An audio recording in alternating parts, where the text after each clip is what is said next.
Hi guys from Rockin' G Farm. Today it's a rainy, dreary, cold day outside, so I can't do anything outside. So those days usually turn into baking days, and my husband loves it because I love to bake.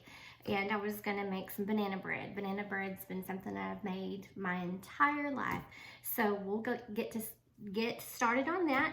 The first thing that you need to do whenever you cook is always turn your oven on so that it is warming up. So I put it on 350, and then I put all of my supplies that I'm going to be using out on my island here, and I'm letting everything warm up. My butter is now soft to the touch, and you can kind of squeeze it a little bit and leave the little fingerprints in it.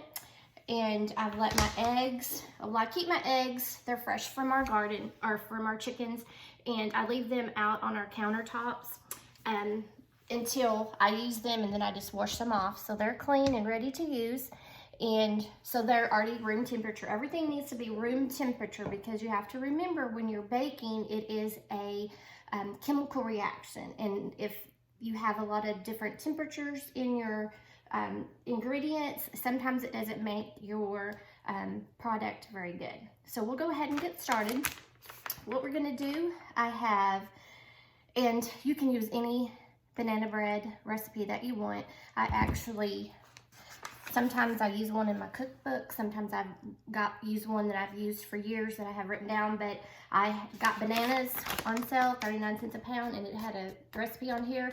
I'm just gonna tweak it a little bit. It tells me to use wheat flour. I'm not gonna put wheat flour in it. I've got white flour, multi-purpose white flour. I'm gonna use that. And then of course, the best thing when you make banana bread is the black bananas. I was not able to get to these real quick, so I went ahead and put them in the refrigerator until I was ready. They've been sitting out a while, and so I'm gonna go ahead and just pull them off and just kind of get them ready. First thing I'm gonna do is you're going to cream your butter and your sugar together in your mixer. And I don't have my attachment there. Where did I go? There it is. I found it.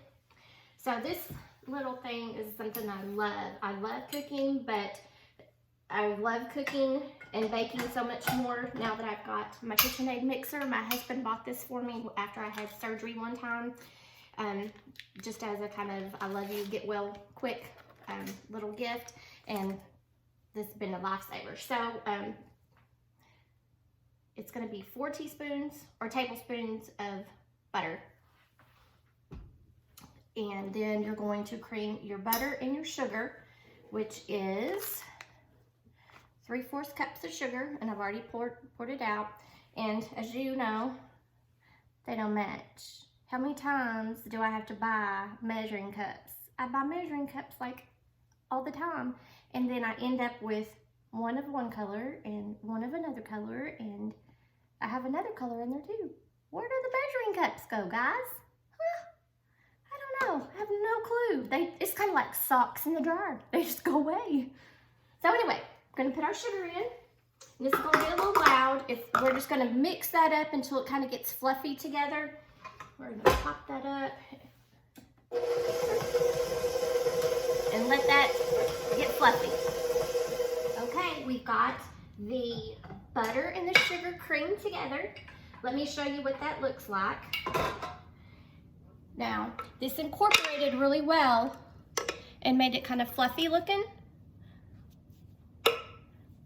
It incorporated well because it was the butter was room temperature. So what we're gonna do now, we're gonna put it back on, put my paddle back on, and I'm going to add 2.5 bananas. I have 5 bananas because that's what was in the bag. My recipe says for 2 bananas. I'm just gonna put 2.5 just because I've been making banana bread for so long. I know that I can do this. And then I'm gonna put these banana peels in my handy dandy little compost, my super looper compost bucket here. And then I'll put that out in my compost pile, which is growing. And I went out and emptied my compost bin this morning, and my little compost bin right here in my kitchen. and it smelled like glorious dirt. It was awesome. So don't let anybody tell you that your compost stinks, because if you're doing it right, it smells like fresh dirt and it's awesome smell. So this is all. Oh, did you see what I just did? I put my banana in my compost. Oh well. Anyway, we're still gonna have enough bananas because I had 5 bananas. And the bananas need to be black. They're good. That way they give it more flavor. If you make them with the green ones or the kind of yellow ones, you just don't have the amount of flavor that you need in your banana bread. So use the ones that are turning black. And then if you don't have time to use them, you can peel them, put in a Ziploc baggie, put them in the freezer. I got a hair on my face, sorry guys. Or you can just go ahead and just put them in a bag in the refrigerator. That's what I did with these until I could get to them. So let me step over and wash my hands. So got my banana peels in there for compost, and we're gonna put my bananas in there, and we're just gonna cream all that in together.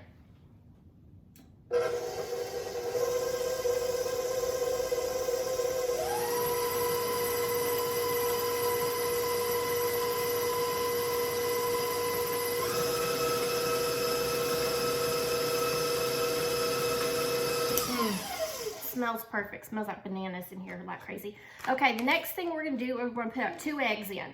And since these eggs are fresh out of my chicken coop, I'm not gonna crack them and put them directly into my banana mixture, because I have had a rotten egg or 2 that I've missed before. And then one time we went to a neighbor's house because we were out of eggs, and I needed 1 more eggs to do like, I think it was chocolate chips.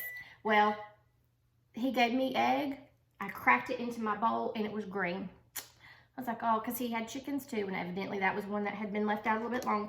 And so I ruined my whole recipe.